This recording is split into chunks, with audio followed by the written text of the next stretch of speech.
మా ప్రభుత్వం ఏర్పడిన నాటి నుంచి ఈ దేశ భవిష్యత్తు తరగతి గదుల్లోనే ఉంది.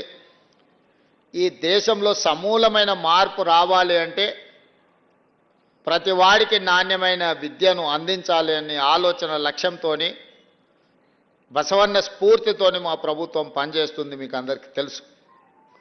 కన్యాకుమారి నుంచి కశ్మీర్ వరకు 150 రోజులు 4000 కిలోమీటర్లు మండు టెండల్లో మంచు కొండల్లో మన నాయకుడు రాహుల్ గాంధీ గారు పాదయాత్ర చేస్తున్న సందర్భంలో ప్రతిరోజు సాయంత్రం ఆ రోజంతా వారు నడిచి ప్రజలలో మమేకమై ప్రజలు తెలియజెప్పిన అంశాలను వారు విని ప్రతిరోజు సాయంత్రం వారు ఒక 15-20 నిమిషాలు ప్రజలతో మాట్లాడేవాడు.